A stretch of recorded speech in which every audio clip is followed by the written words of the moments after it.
So Michigan's a heavy favorite in the Big Ten championship game. Look, I've been around long enough to know that anything can happen in a game, and the path for Iowa winning includes probably a multitude of Michigan mistakes, giving Iowa a short field.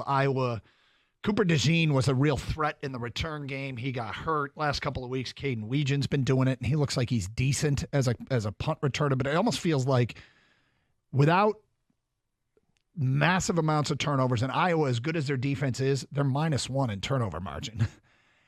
And their punter's great, but it's like Michigan's going to have to fumble a punt, throw a pick six, and really just melt down, and which is possible. These are college kids. They can overlook them. They've been to the Big Ten title game. They've beaten Ohio State 2 years in a row and have been to the Big Ten title game as a heavy favorite and have showed up and played. But the interesting thing is, I have a ton of respect for Kirk Ferentz and that defensive staff. Kirk Ferentz been a hell of a coach there. Yep.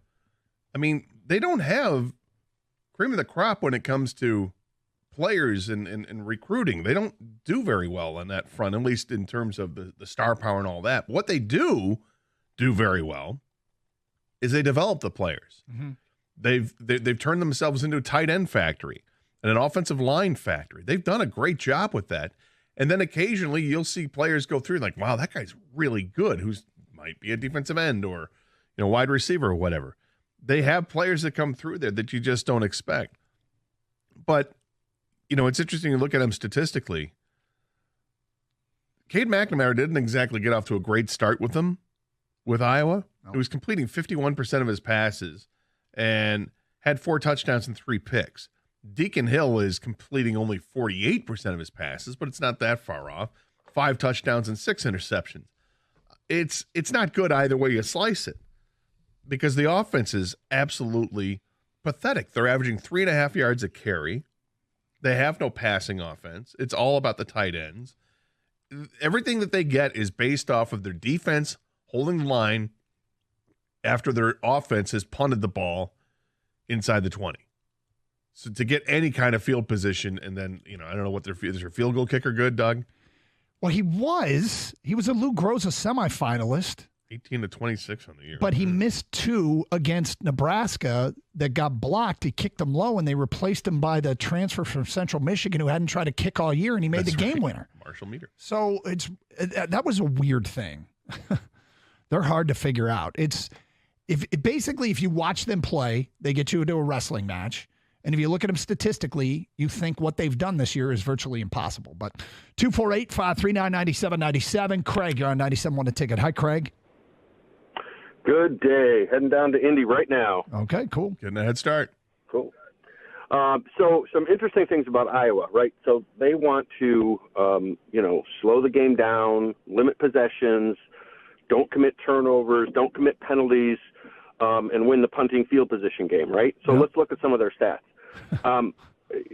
Torrey Taylor is the best punter in the country, number 1 ranked, in net punting. But Michigan is number 10 in net punting, so not big difference. You look at turnovers. Doug, you just said it. They're -1 for the year. Michigan's +14. They're 73rd in the country. We're 3rd in the country. Not a big difference there. Penalties, Iowa only is 3rd in the country in committing penalties. But Michigan's 1st in the country. The bottom line is that where Iowa has an advantage, the advantage is very slim. Where Michigan has the advantage, it's massive. You talked about Deacon Hill, 48.1% completion rate on the year. He threw for 94 yards against Nebraska, and they won 13-10. He threw for 67 yards against Northwestern, and they won 10-7. For 37 yards. They don't win. They're not. They won 15-6. They can't move the ball down the field. They don't score. They just they kind of gum you to death, right? They're an exceptionally good bad football team. Yes, this might be the best. The best 10-win team you've ever seen. And I have it sounds so disrespectful, but I honestly do respect the way that they have gotten the most out of what they have and what they've lost, right? I mean, if they had Lachey, Eric All, Cade McNamara, Cooper DeJean, it feels like you've eliminated 4 of their better players. Or 4 of their best 4 players, period. Yeah, I agree with you. But they're playing without those guys. It's an impotent team offensively. And look, if I was thinking about this on the way over. If I was Michigan, what am I expecting from Michigan, or what would I do if I was Michigan? And I guess what I would do if I were Michigan in this game, knowing that you have the massive advantage, you're going to be able to score. Okay, you maybe not going to score 40 points, but you're going to score. More importantly, they're not going to score. If I'm Michigan, I'm hoping to get to that 21-0 lead and shut it down. And then I'm just going to run the football. You're going to see the offense against Penn State in the second half of the game. Just bleed the clock as much as you can. Get in, get out, stay healthy, and prepare for your playoff opponent. That's the way that I would approach it. I wouldn't throw a pass in the second half if you're up by 3 scores. Don't even bother. I mean, if you get to 24, Iowa hasn't scored 24 in 8 weeks. They're incapable of scoring 24. Matt is next. Hi, Matt. What's up, man? Hey. Don't you think like McNamara might have some advantage because he used to play for U of M? Well, he might know everything that they're going to run. I think it helps. Well, I think that every team has film. I mean, nope, I'm not going to make fun of the Stallions thing, but you actually literally have film on every team over the last several years. So they know what the plays they run without a question. And I mean, does McNamara give an advantage because, hey, this is what they like to do in this situation? I don't know, because they should know that. Right, but not counting film, but he was the quarterback, so he knows the playbook. I'm sure they've changed a lot of stuff. Well, he can talk to about. He might have an inside advantage. Yes, he absolutely knows the roster. He knows Sharon Moore, how he calls plays and things they like to do. So he helps, yes. And so does Eric All, for that matter. But McNamara probably a little bit more. But is it enough?